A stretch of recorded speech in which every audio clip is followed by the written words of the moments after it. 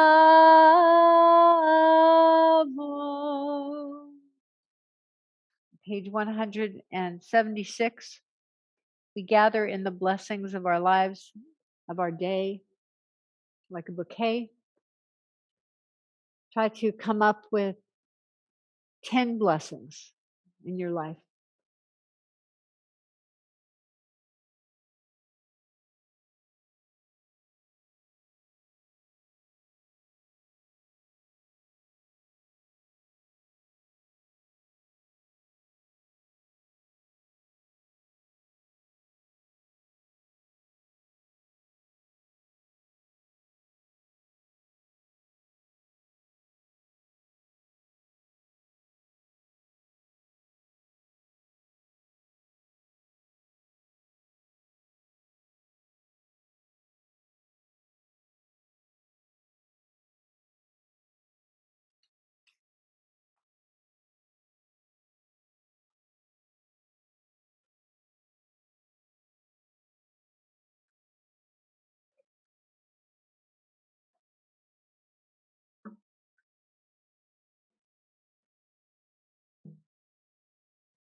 Shalom Rav, Yisrael Amcha, Tasim Leolam. Shalom Rav, Yisrael Amcha, Tasim Leolam. Ki atahu melech adon, lechol hashalom. Ki atahu melech adon, lechol hashalom. Shalom Rav, Yisrael Amcha, Tasim Leolam. Shalom Rav, Yisrael Amcha, Tasim Leolam. B'tov beinecha levarech et Amcha Yisrael. B'chol עת ובכל שעה בשלומך. Shalom Rav, Yisrael Amcha, Tasim Leolam. Shalom Rav, Yisrael Amcha, Tasim Leolam. Tasim Leolam. Tasim Leolam.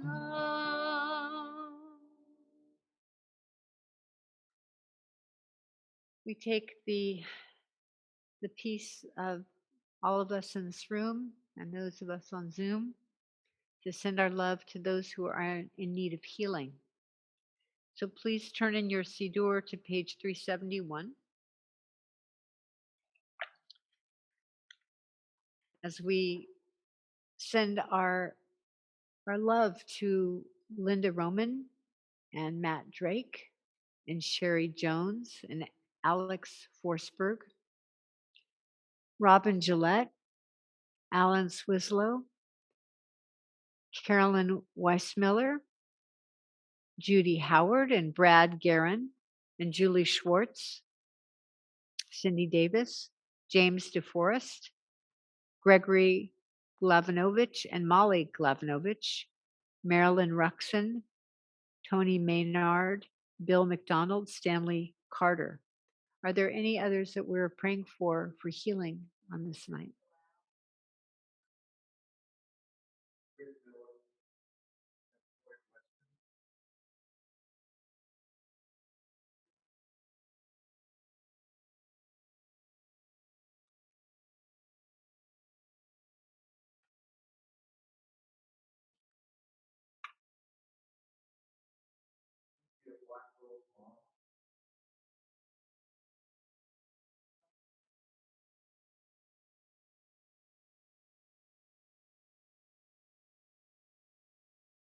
And we send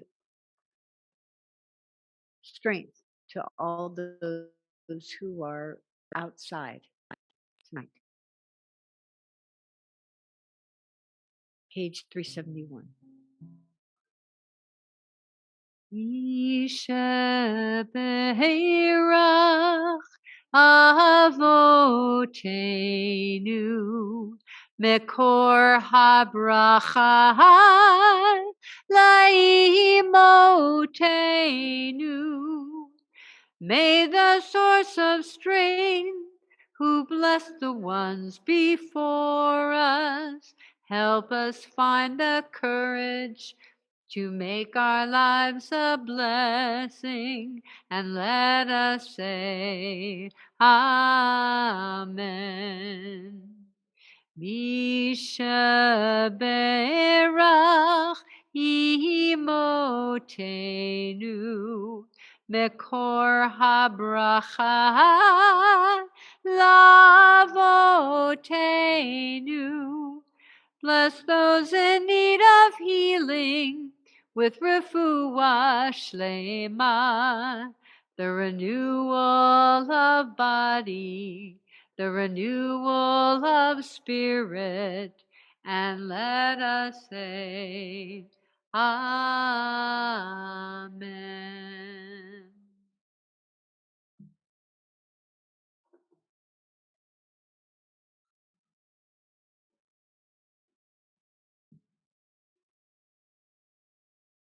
I'd like to welcome Susan Solars to come up and introduce our speaker. Thank you, Susan, for all that you are doing. Grab my mask. Good evening and Shabbat Shalom. I'm privileged to welcome Bob Erlin, who's the Executive Director of the Sacramento Regional Coalition to End Homelessness. Bob Erlin has worked on advocacies on homelessness, affordable housing, livable incomes, and hunger for 37 years at the local, state, and national levels. He was a community organizer and then program director in Los Angeles for their homeless projects for 7 years, beginning in November 1984. Bob was also the founding executive director for the Los Angeles Coalition to End Hunger and Homelessness. Bob now lives and works in Sacramento. In July 2013, he founded the Sacramento Regional Coalition to End Homelessness. He is also the former senior program manager for the Sacramento Hunger Coalition. Bob is an adjunct professor at Sac State University, California State University, Sacramento, in the Division of Social Work. Bob also has a master's and PhD in political science from USC. So we welcome Bob to speak to us about his work in ending homelessness and the relationship to poverty in our region. Thank you.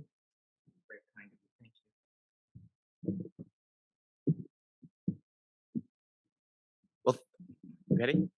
Thank you again for inviting me, and thanks for that very kind introduction. It's still amazing to me to think that I started in Skid Row in Los Angeles 37 years ago. I'm still on the board for the National Coalition for the Homeless in Washington, D.C., and my friends said about 34 years ago that we thought we would do this because the answer is so obvious: housing, housing, and more housing.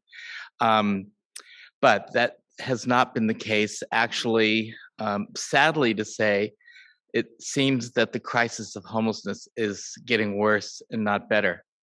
So before I throw out some statistics to you about homelessness in Sacramento, I appreciate the words that were said about that we're all one, and to humanize people experiencing homelessness, because behind every statistic that I give you is someone's mom, is someone's daughter, someone's uncle, etc.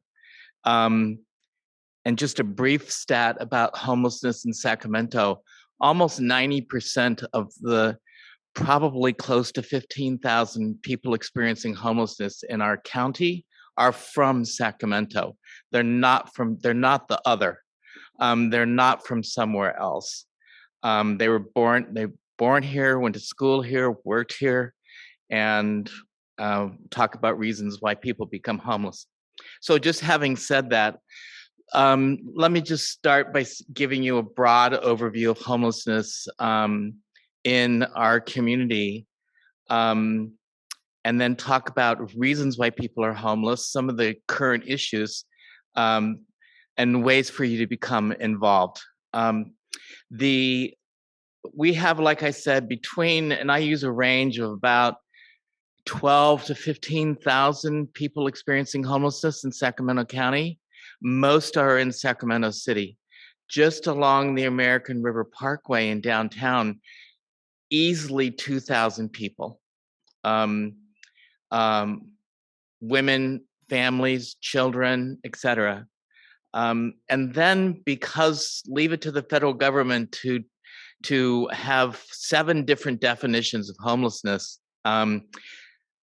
The figure that I gave you is the Housing and Urban Development, HUD, definition of homelessness. If you use the Department of Education's definition of homelessness, you can add another 13,000. We have 13,000 young people, children from kindergarten to 12th grade who are homeless in the Sacramento school districts using the Department of Education's definition, which is much more expansive. And about 80% of those people are live in doubled and tripled up families, 2 and 3 families living in one small apartment. So clearly, it's an enormous issue for our community and up and down the state and across the country. Just to give you a sense of it, generally speaking, like I said, between 12 and 15,000 people, about 1,000 unaccompanied youth in Sacramento County. 40% of those identify as LGBTQ. And the reason why should hopefully be fairly obvious, is that their parents don't understand their gender identity, they don't understand their sexuality, and kick them out. We have another 700, about 20 to 25% are veterans, and these are not Vietnam vets anymore. All those people have long left this world. We're talking about men and women who came back from Iraq and Afghanistan. About 40% of the homeless in our community suffer from mental health issues, the most common of which is schizophrenia or bipolar. About 30% or a little higher have some sort of substance abuse issue. Disproportionately, it divides between men and women. Men much more likely to use abuse alcohol, and women much more likely to abuse heroin and cocaine, and lately methamphetamines. And the reason why, particularly methamphetamines, is to keep you awake during the night, so you won't be attacked. I'll talk about what we do every year. For the past 8 years, I've done a homeless deaths report, and so I can talk about that in a few minutes. But suffice it to say, it's very violent out on the streets, and one way to survive is to become addicted to methamphetamines so you can stay up all night so you won't be attacked. The other important thing to realize about homelessness in not only Sacramento, but around the country is, and we'll talk about sort of systemic reasons why people are homeless, but it's important to understand that disproportionately, we're talking about people of color. Generally speaking, Black and Indigenous people are overrepresented in the homeless population by a factor of 4. In other words, 13% of the homeless population are of the house population or the general population in Sacramento County are Black. 40% are Black who are homeless. So well overrepresented in the population. Usually I start off, and I didn't this time, but I go back to something I say all the time, is the same people who are poor in this country are the same people who are homeless. Women, children, seniors, people with disabilities, they're the same people. So that's just sort of a snapshot view of homelessness in our county. So we can either, and so why are people homeless? We can either focus on what, biographical issues, and lots of people, and it's the us and them. Well, they want to be homeless. No, nobody wants to be homeless. Maybe 1 or 2%. They're lazy. Actually, 25% of homeless people work either part or full time. And so you can go down the myths about homelessness yourself, I'm sure. And you can focus on biographical issues. For every homeless person, there's another story. What the coalition does, and many advocates around the country do, is rather than focus on that, focus on the individual, which our culture tends to do, no matter what the issue is. Focus on systemic reasons why people are homeless. So the one I've already mentioned is systemic racism. The other is the growing income inequality. Generally speaking, there's a clear correlation between communities where there's a big spread in income. Oops, that didn't sound good. Where there's a big spread in income and where there's a large homeless population. I mean, other systemic reasons why people are homeless. Lack of access to healthcare, to mental health, to substance abuse programs. Clearly, the homeless population is a fairly disabled population, but access to the services they need are few and far between, not only in our community but around the country. The other sort of obvious, or should be obvious to everybody in the room, is that housing is incredibly expensive. So we have probably one of the highest rent markets in the country. So between high housing costs, other systemic drivers, and the big three institutions that drive people into homelessness every day in our community: foster care, which is shameful. When a youth turns 18 in one day, at least a 40 to 50% chance that youth will become homeless. Our foster care system is failing us, not only in our community, but around the country. Jails, prisons, all you have to do is stand outside county jail in downtown, and 100 to 150 people, mostly homeless, are let out on a 24/7 every single day, day in and day out, especially in the early morning, waiting for loaves and fishes over on 12th and C to open up so they can go for breakfast. And then, of course, hospitals. Hospitals have routinely in this country discharged, what they call it, discharging people to the streets, or patient dumping. So there are big systemic reasons why people are homeless, not only in our community, but around the country. And those become mixed with the individual person's story of domestic violence or sexual abuse or being abandoned by your parents or job loss and all the rest of it. So it becomes a complex web of individual stories combined with systemic reasons why people experience homelessness. So I should have said at the beginning, and I'm sorry, that the coalition does, let me say what we're not. We are not a direct service program. We don't provide shelter, we don't provide housing, we don't provide food, etc. Although those are our members. We are an advocacy organization that focuses on a couple of things, obviously advocating for affordable housing, but also advocating to protect the civil rights of people experiencing homelessness, which we'll talk about in a second. So that's just a broad snapshot as to who are the homeless and why are they homeless. And now to talk about some of the major issues facing our community.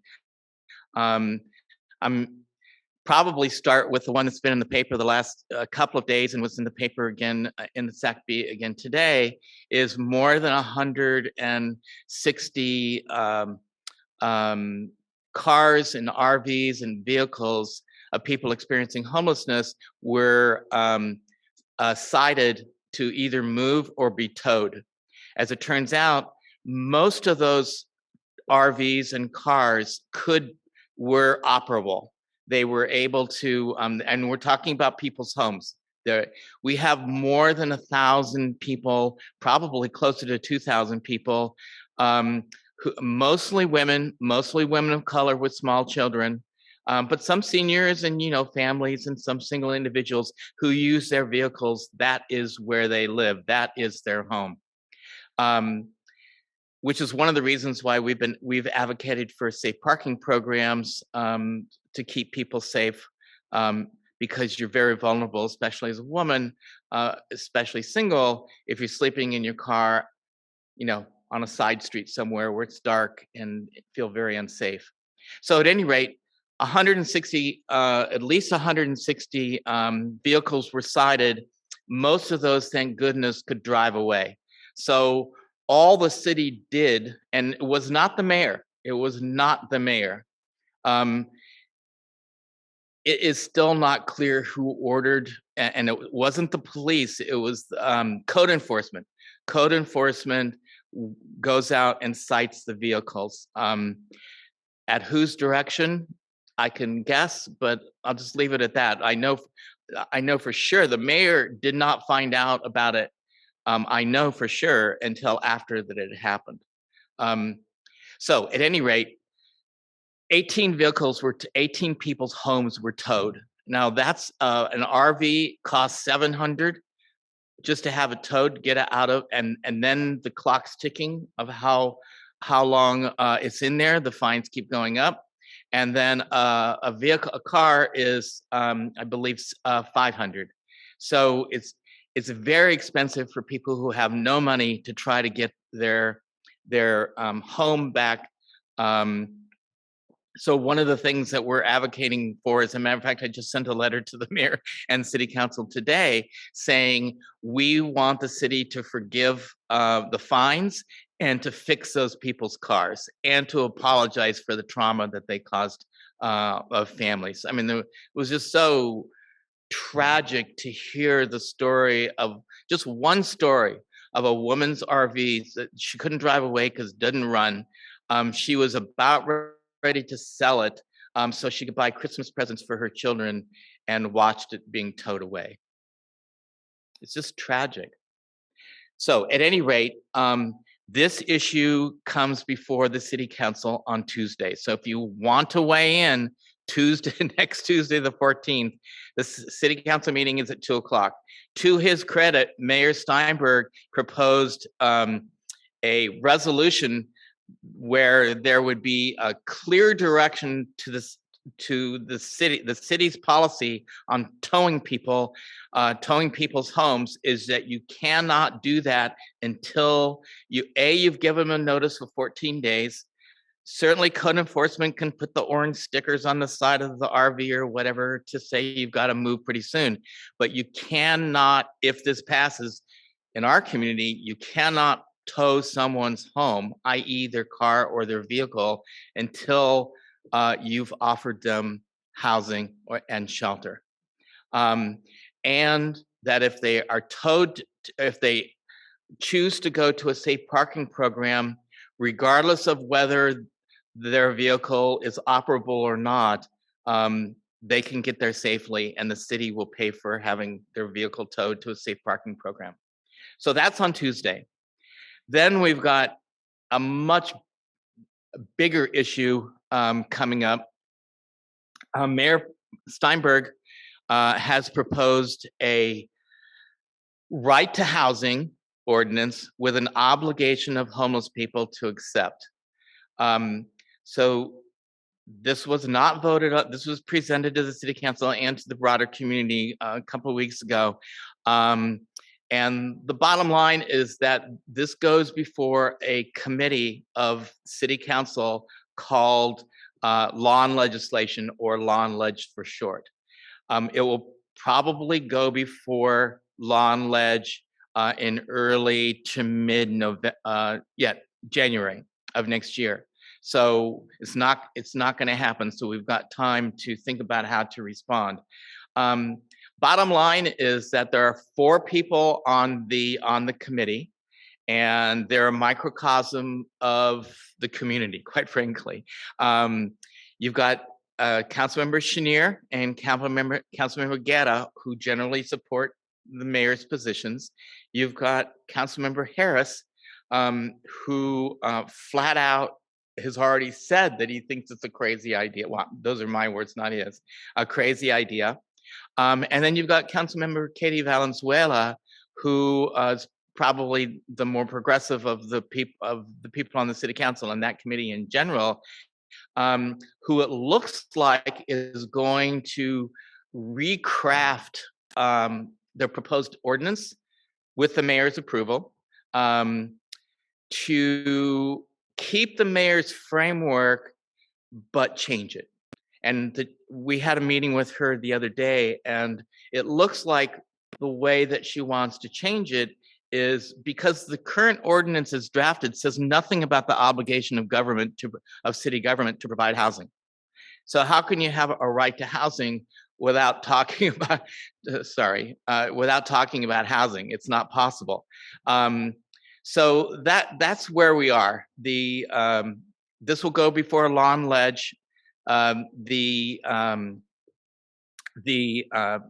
Councilmember Valenzuela will redraft the ordinance, and so it's extremely controversial. I'm not a lawyer, but it does seem sort of common sense to me, is how can you have an obligation, a human right to housing, but then have an obligation to accept it, and if you do not take it, then you get cited, get a citation for camping. So that doesn't quite go together to me. An interesting parallel is that the country of Scotland actually does it the other way around.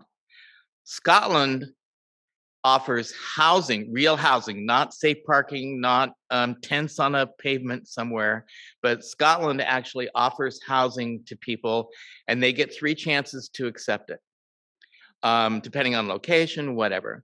The bottom line is that if that person refuses, and it's only a very small percent in Scotland of homeless people who do, but if that person refuses, it's not the obligations on the person.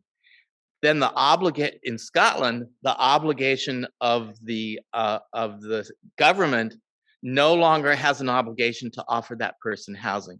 So the obligation is flipped, and that's what we would like to see, is that there's a human right to housing that we would be the first in the country to declare, and it's the obligation of the government to provide safe, decent, affordable and accessible housing for people experiencing homelessness.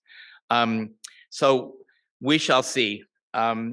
We already know that this is going to be an uphill battle, because if the mayor wanted to, he could have pushed a vote a couple of weeks ago and it would have passed, because there's enough people on the city council who are just exhausted from, for lack of a better way to say it, exhausted from the crisis of homelessness in their constituencies, beating them up every single day around what are you going to do about people who sleep in my doorstep, and all the different things that go with that. So one of the things so those are just two ways to become involved. The other is the third, and are we doing okay on time? Oh, absolutely, yes.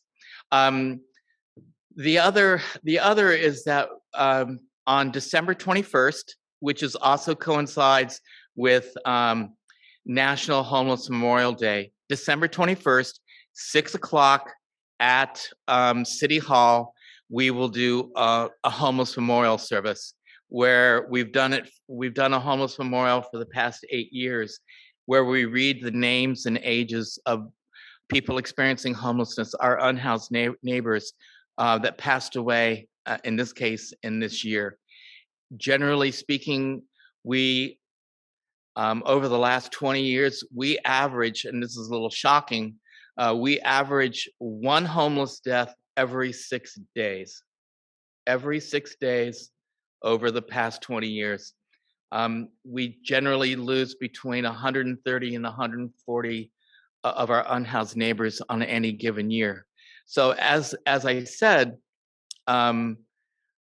annually we do a homeless deaths report, which has gone a long way to educate the community and elected officials on why and how homeless people pass away, because it really tells a lot about how to improve our systems, how to improve outreach to people experiencing homelessness. So overwhelmingly, there's a couple of myths. Well, doesn't everybody die during the winter? No. It is homeless deaths are spread out over the year, about 25% each season.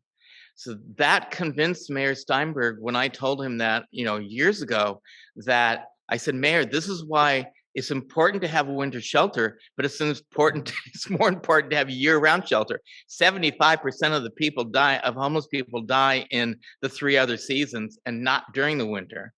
So that convinced him and he's a real advocate for year-round shelter, to tell you the truth. But that was the reason why, because we were able to show and sort of explode that myth, if you will. The other myth is, well, we live in a city with 2 rivers flowing through it. Don't a lot of people drown? No, only about 1%. The leading causes of death, and it fluctuates. Sometimes in 1 year it's number 1, sometimes it's number 2. The leading 2 causes of death are substance abuse, overdoses, and meth. 8 years ago was like down here. Now meth is like up here. It's just very. Methamphetamines is extremely addictive, and if mixed with other drugs, usually fatal. The other reason, the other dominant reason why how people die is that of violence. Gunshots, stabbings, hangings, being set on fire, just very violent ways to die. If you just translate 9 homeless deaths by homicide, if you use some epidemiology magic to translate that number, what's the number per 100,000 for the house community and per 100,000 for the homeless community? Homicides among homeless people are 30 times higher per 100,000 than the general population. So it's very violent out on the streets, and those stats tend to be true across the country. Not because 8 years ago there was only probably 5 communities that did homeless deaths reports. Now there's like hundreds that do homeless deaths reports, and all the findings, no matter if it's South Dakota or Florida or here, it's the same. The average age is for men is 50 years old. The average, and since there's so many women, the average age for homeless women is only 45 years old. So homeless women and homeless people in general, homelessness in general takes about 25 years, assuming an average lifespan of 75. Takes an 25 years off a person's life, and even more for women. And again, the same holds up in terms of disproportionately homeless people that die in our community are people of color, typically Native American or Indigenous, as well as African American. So every year we do a homeless memorial. Again, and I'll email you the flyer for it. But if you can just remember, it's the December the 21st, 6 p.m. at City Hall, and we do a candle. Well, actually, they're fake candles. They're the little LED ones, just in case it rains. But rain or shine, and the reason why we do it outside, rain or shine, because homeless people are outside, rain or shine. One thing that I didn't say is that we've got 12 to 15,000 people experiencing homelessness. 70%, 70, now probably closer to 75 because of COVID.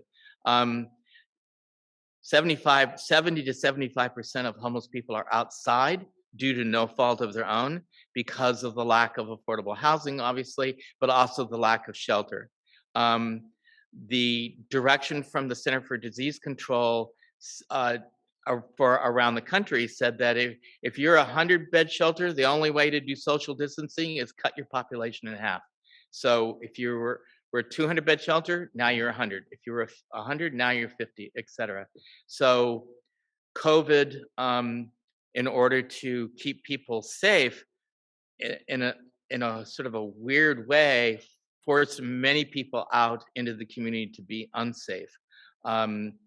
We haven't had that much COVID if you're curious, that much COVID outbreaks among the homeless, because as a community, we were way ahead in terms of the planning for social distancing. But so that's on the upside. The downside is that sadly, only, I would say, less than 3,000 homeless people have been vaccinated. So we've got a long ways to go in terms of vaccinating people experiencing homelessness. So we've got a lot that we can do together, since that was one of the themes, doing things together, which I really enjoyed. Advocacy next Tuesday around supporting the mayor's proposal to, you can't tow somebody's home unless you've offered them a home or a place to be, a safe place to be. And then, of course, in January, the right to housing ordinance with the obligation to accept, and then in between those, our homeless memorial. So thank you again for inviting me, and I'll just open it up to questions. Mm-hmm.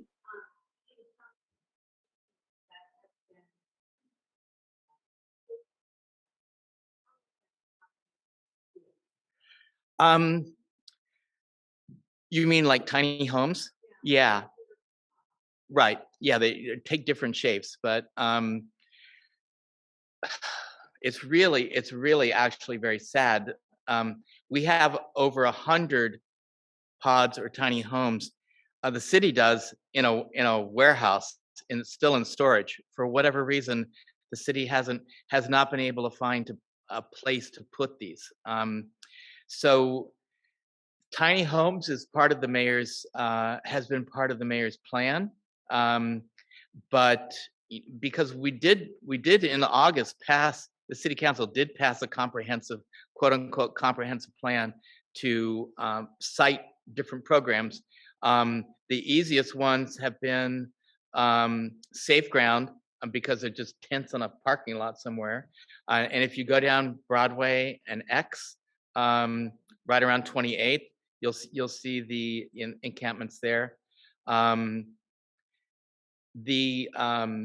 So tiny homes are part of the plan, but it's been an incredibly painfully slow process to cite any of these programs. The mayor had a wonderful dream of putting 10,000 homeless people into say parking programs and safe grounds and pods and tiny homes and all the apartments and hotels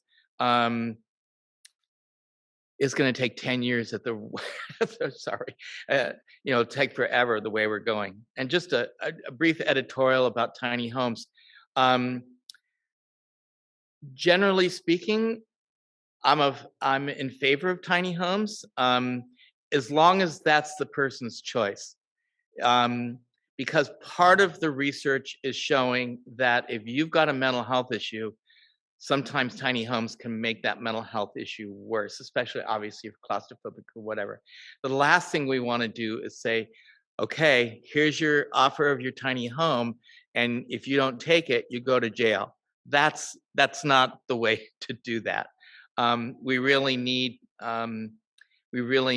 what's called a trauma-informed approach to work with people who've been incredibly traumatized,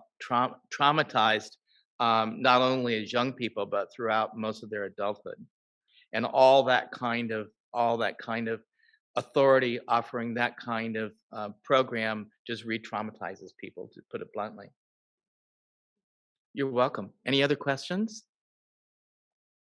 Never covered a lot of ground, but oh, please.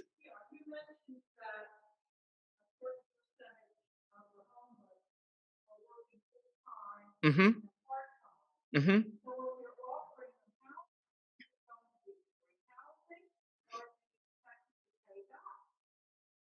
No, I'm.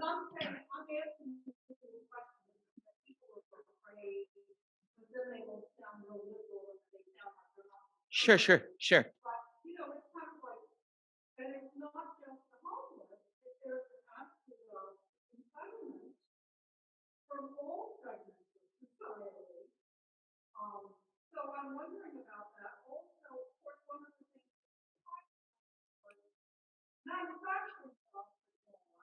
Right.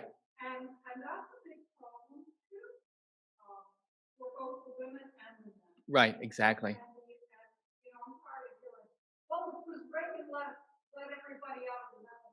Well, no, that was more than that.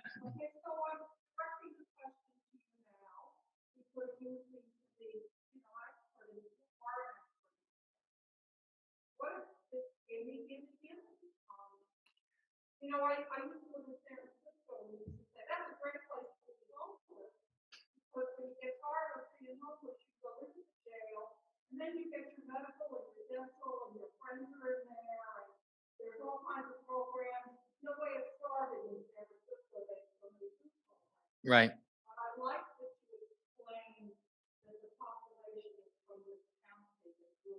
Yes.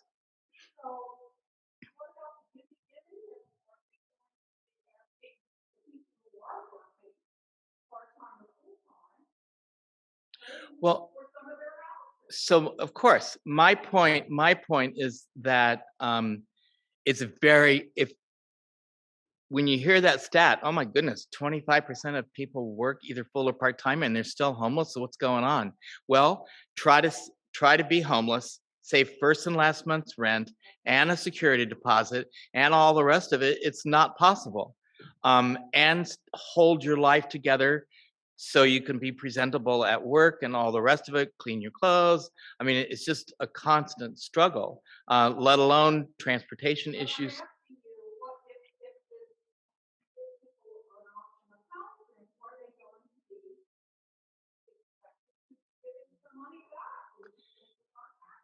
Yes. There is no, we have no expectation. Advocates, generally speaking, are not saying we're just going to give people homes and then walk away. No, people, we call it income-based housing. That the idea would be that if you're on SSI, you should pay 30% of no more than 30% of whatever you're on SSI. If you're living on veterans benefits, 30% of your veterans benefits goes to your housing, not 90% the way that it is now. So there's no, oh, if you're on SSI, you can't afford a home. You can't afford an apartment. And I mean, in Oak Park right now, the average rent in Oak Park is a one-bedroom apartment is $1,700 a month. SSI is only about what, $700-800 a month. So there's no way. Right. That's the whole nother. Those are right. But what we're saying is that we're not giving homes or anything else away for free, but make it reasonable, adjusted to the person's income. That was it. Not at all. Yeah, sadly, I mean, Teresa Clift is great. I talk to her probably every day. She's the reporter that follows homelessness, but she's about the only reporter in our community that follows this issue all the time. You're welcome. Thanks for the great question. Go ahead.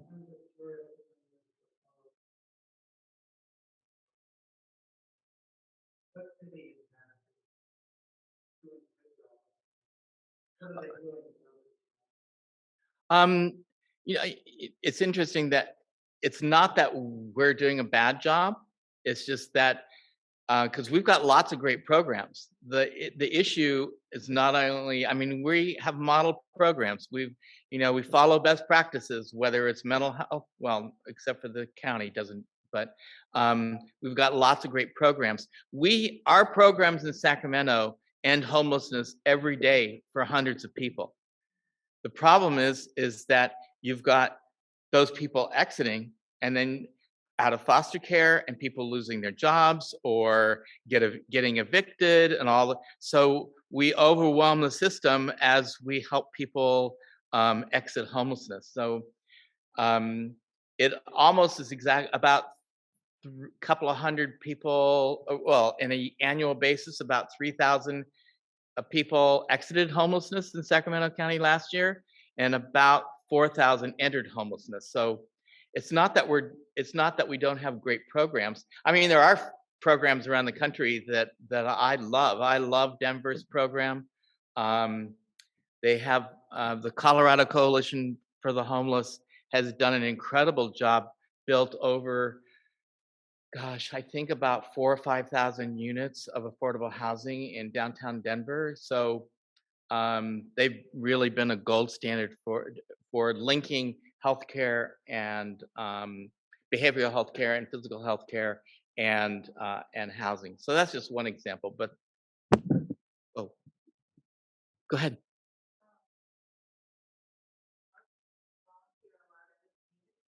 Hmm.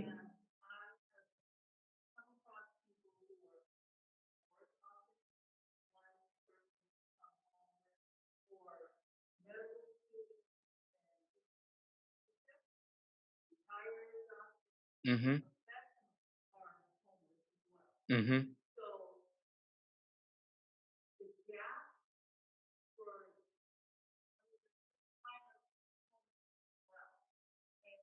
Absolutely. Right.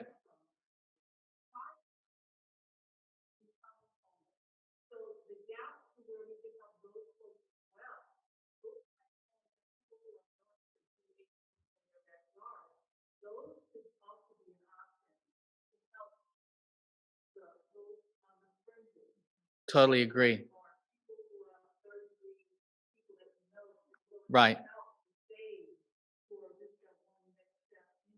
Right.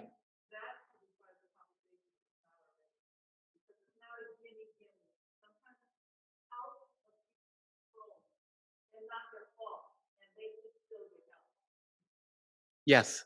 Yes. And in almost 40 years of doing this, I've seen everything of what you've talked about, from third grade dropouts to PhDs. Um, I'll tell you a story in a second, but I want to answer your question first.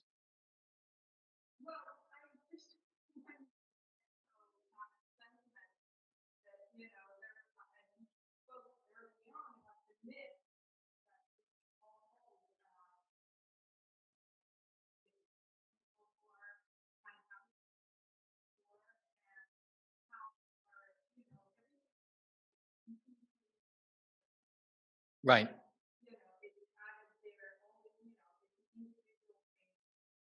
Right.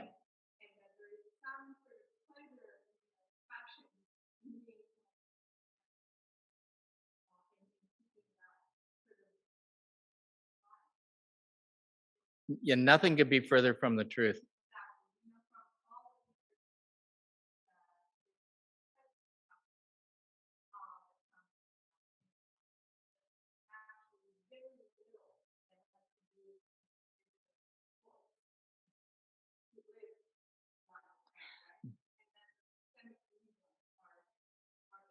Right.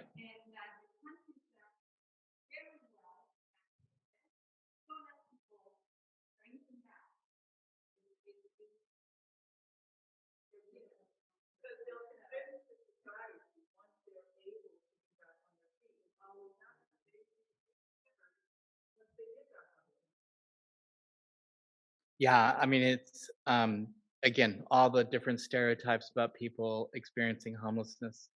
You're right. Go ahead. Oh, you're so welcome. Thank you. Thank you for inviting me.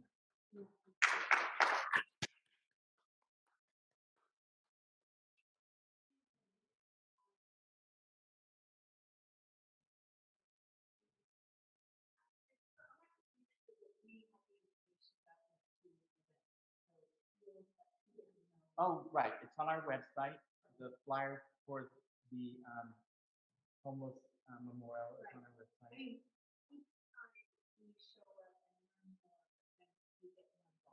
Great. Um, Go ahead.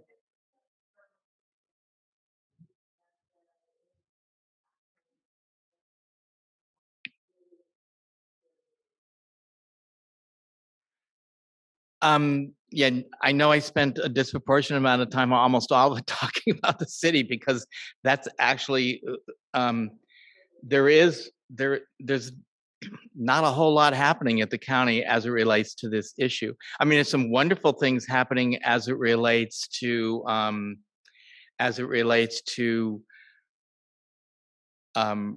reimagining the 911 system, for example, taking law enforcement out of responding to homeless calls and mental health calls. So that's happening at the county. It's happening at both. It's happening at the city level and happening at the county level. So that is something that's really exciting. Um, and that's happening around the country, a large degree out of the um, protests more than a year ago around, and then the whole defund the police. But that has really morphed into let's take police out of responding to mental health issues and substance abuse issues, et cetera, and having trained professionals, including peer advocates, because we're strong advocates for people. If you're going to do outreach to homeless people, then there should be somebody with lived experience of homelessness part of that team. So there's that happening at the county level, and um, I saw that for the Board of Supervisors, they set their priorities for this upcoming budget year, and homelessness is one of them. The city and the county have been talking. Sorry for the long-winded answer. The city and the county have been talking for months and months and months. They call them 2x2s because they can only. It goes against the Brown Act, like a state legislation that says limits the number of elected officials who can get together and not call it a meeting. So on the city side, the mayor and Councilmember Chenier meet probably every 2 weeks or so. With on the county side, Council Board of Supervisor Kennedy and Desmond, and so they're trying to um, basically negotiate how. And thanks for asking this question because it's really critically important to understand that everybody knew, even if the mayor can move what he called the comprehensive siding plan in August, which the city council did vote on, it's not going to go anywhere unless the county provide the services. You can't create a safe parking program and have no services. You can't create, fill in the blanks, safe ground or pods or tiny homes or whatever, because the city's got the housing. and the county's got the services. The only city exception to that is San Francisco, where they're lucky to have a city and county government that are the same. They're one. So a lot happening at the county level, but that's to stay tuned. And I'm happy to come back at some point and talk about what happened. You're very welcome. Thank you. Did you want to share a little bit about the survey? Yeah, thank you. I mean, we're applauding because we're grateful that you're here. We're not applauding about the horrible situation. We're grateful that you are here and that we, by listening, with really listening and seeing, we join. Yep. Thank you. Thank you. Lucy?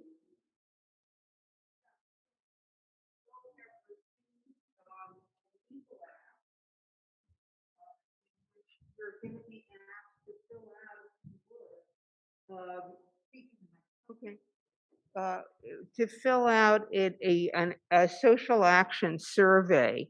So we've come up with some questions. We really want to find out what you're interested in learning about, what you're interested in becoming involved in, and that's going to help Susan, myself, and the rest of the committee plan for programs in the future. So if you would just complete it, January 7th is the deadline by which to submit it, and it'll come back to me, and we'll look it over and see what the patterns of your response are. We really do appreciate if you take a few minutes and fill it out. It's a fairly short survey.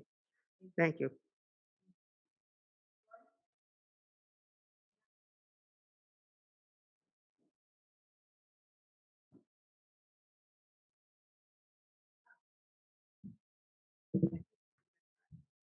No. Okay.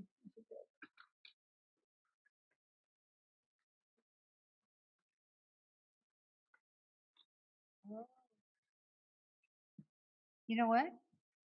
I don't see him. What do you think's coming up?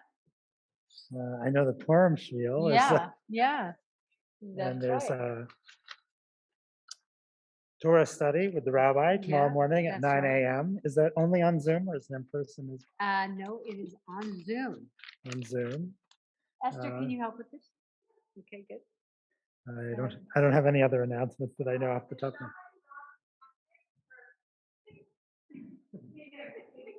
What am I going to say? We'll do it together. All right. So Neshama is on Sunday at 9 a.m. and we're having our toddlers on Sunday as well. Confirmation is having their first confirmation class, their field trip. They're going to go visit Shalom Center this Sunday with Rabbi Nancy. And I think Neshama is participating in Purim Spiel, and Purim Spiel auditions, no auditions, I'm not sure what they are. Everybody's welcome, really. That's happening on January 9th in the afternoon. Rabbi, do you remember the time? Fiddler on the Roof, 1 o'clock. At 1 o'clock. And I think that's all I can remember. We are collecting gifts. Susan, would you like to say something about that? I put a call for all the Neshama families to bring wrapped or unwrapped gifts for babies and kids of all ages. Yeah, so we're having a social action Shabbat. So in that vein, I want to announce a couple of things. First, that we're having our monthly meeting this Thursday at 7 p.m. and it will be on Zoom. And the second thing is following up on our concern for refugees. And we had a speaker, Jesse Chensu, from Opening Doors.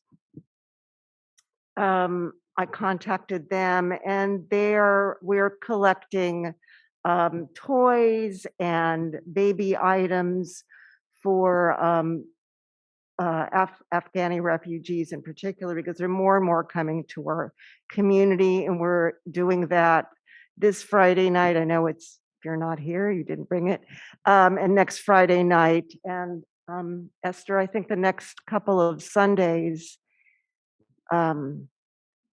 so when we have a basket in the foyer here, or you can contact me or Lucy, and we will facilitate that for you. So thank you very much for your participation. All right, my friends. I promise next time there will be a hard copy of the announcements. I don't know. It got eaten up by the announcement goblin. Please turn to page 586 for Alenu. Please rise.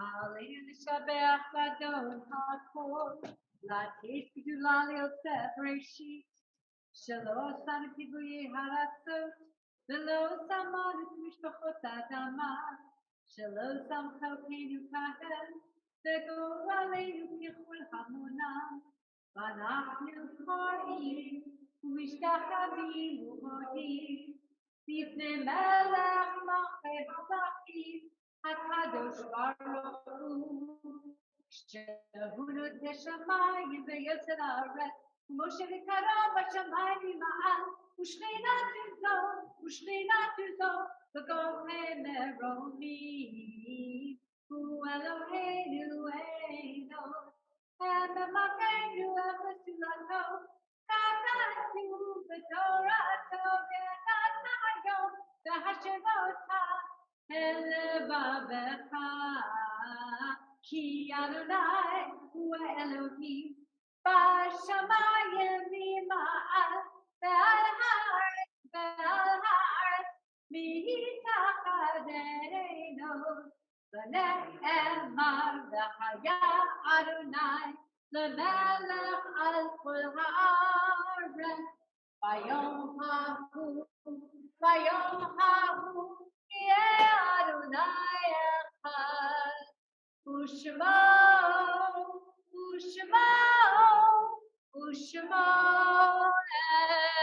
echad. My friends, please be seated. We turn in our Siddur to page 598 as we remember our loved ones. On this Shabbat, we remember those who have passed from the 11 months. Ami Lustig, Carl Saperstein, Emma Ronquillo Nalangin, Bob Unger, Bill Jenkins, Linda Clark, Sergeant Beryl Hadera Shmuley, Raquel Kagan de Apasoa, Dennis Mathit, Sandra Jeffrey, Florenciano Carvajal, Nancy Ann Sutter, Charlie Hilty, Marie Fink, Maria Pellegrino Eisner, Sheila Sugarman, Nancy Norton Fleischman, Raul Saavedra, Leroy Davis, Sarah Everard, Christine Verano, Anne Kilcrease, Gloria Dottie, Susan Blum, Jerome Marvin Hyman, Ivan Krakowski. I remember with much love the yard sites of Surf Baum, Paul Francis Bertocini, Jack Duke, George Elkins, Dolores Foreman, Millie Hayward, Lillian Hirsch, William Kirchheim, Annette Cantor Meyer, Charles Rogoff, Jerome Maxwell Rosenberg, Betty Roth, Tirza Schutzingle, Caroline Smith, Julius Tammer. Are there any other yard sites or recent? Yes. Is that your? Please stand in his memory.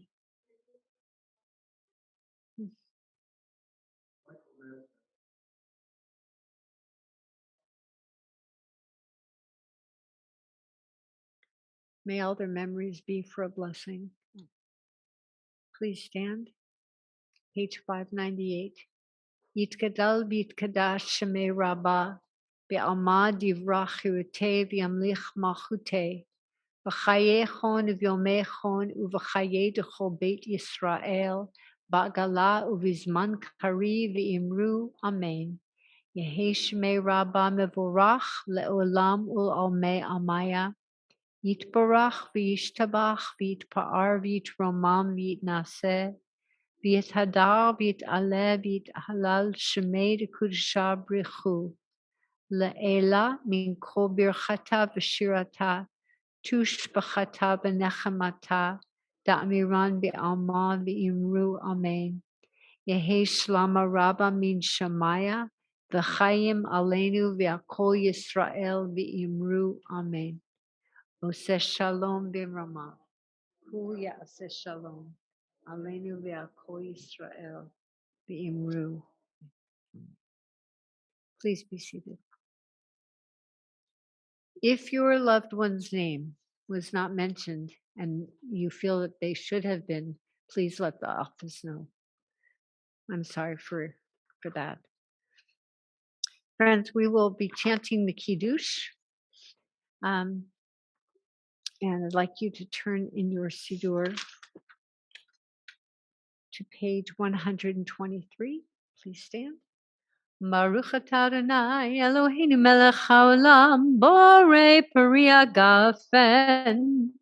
Baruch atah Adonai Eloheinu melech haolam asher kitshanu b'mitzvotav v'ratzavanu v'shabbat kodsho b'yavav ratzon hinchilanu zikaron lemahaseh v'reishit ki hu yom techila lemikra'ei kodesh zecher l'tziat Mitzrayim ki vanu v'acharta v'otanu kidashta mikol ha'amim v'shabbat kodshecha v'ahava uvratzon hinchaltanu Baruch atah Adonai mekadesh haShabbat.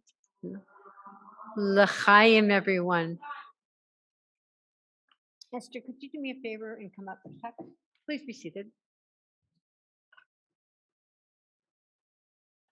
I'm going to ask you to give 2 of these to each person. Can you open these when you get home? They're baby challahs. I was thinking of you last night, but we're not supposed to eat in here, so you'll take it home and you'll say your motzi at home.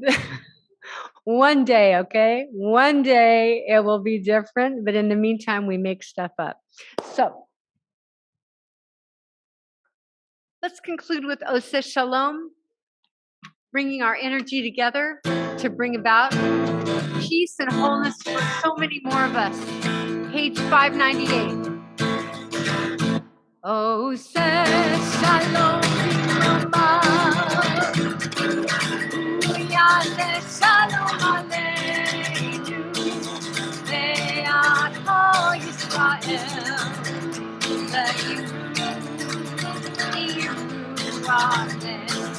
Yaseh Shalom Shalom Aleinu Ve'ato Yisrael Yaseh